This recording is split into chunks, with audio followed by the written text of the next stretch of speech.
be making potato gnocchi. This is one of my favorite Italian dishes. I've tried making it half a dozen times, always with slightly different results. What is a seemingly easy recipe, consisting of potato, flour, egg, and salt, I think it's one of those things that just takes a little practice. So I've had some successes in the past. I'm trying a new recipe today. It's an Italian recipe. So I am going to see how this one goes.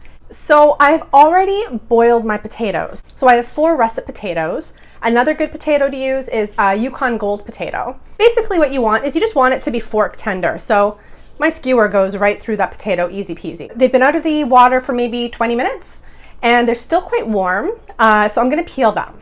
So really, it's as simple as just grabbing the skin and just peeling it off. I need 1 pound of riced or mashed potatoes. Yeah, you really don't want to try peeling these potatoes when they're too hot. Hot potato, hot potato. I've tried mashing my potatoes with a fork. I've tried mashing my potatoes with a masher. And I've recently purchased a potato ricer. It's a big boy. I can put probably an entire potato in there. Yep, wait for it.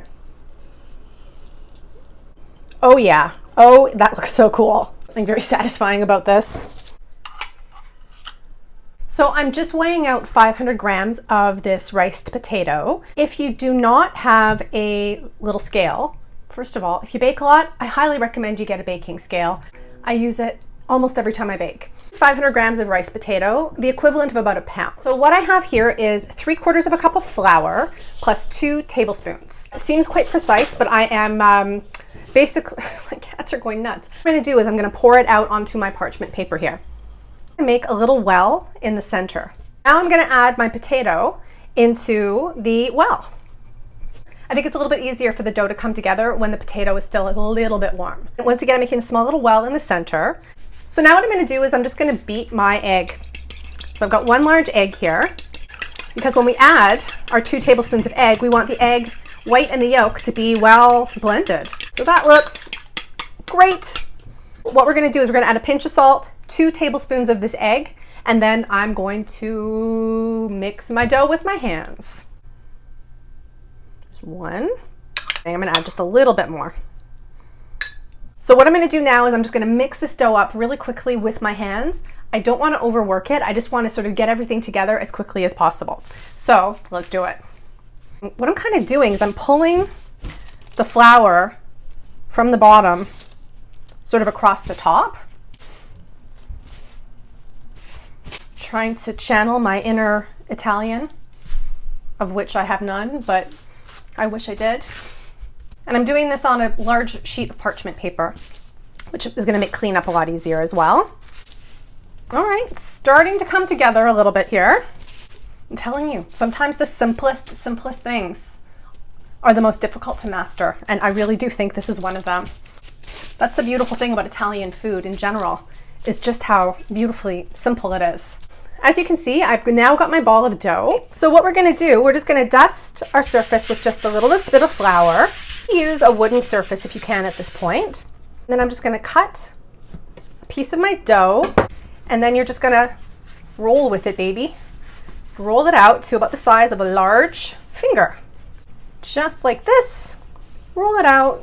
I don't want to add any more flour than you have to at this point. You can see right there, it's, you know, certainly isn't the width of my finger, but it's the width of someone's finger. And then I'm just going to cut my gnocchi to approximately 1 inch long. So I have 2 ways to make the little ridges.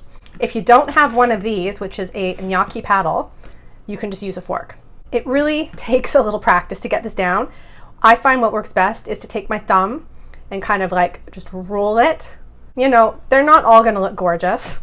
That's okay. This is a rustic pasta. It's meant to look very homemade. If you are going to be making a lot of gnocchi, get yourself a paddle. They're not expensive. And again, you're sort of using the same technique where you're taking your thumb and you're just kind of starting with your thumb and then you're rolling it across your hand. I think that once you practice it and you get good at it, it will become easier for sure.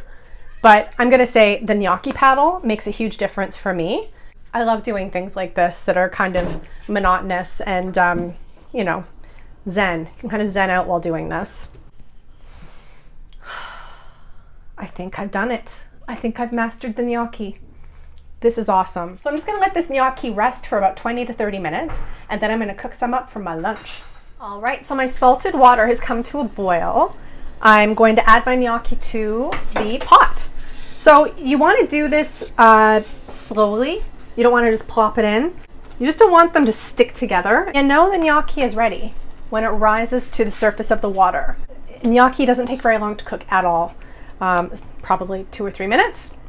So I'm just gonna wait for it to come to a boil again. And then I have this wonderful thing. You can buy this pretty much anywhere.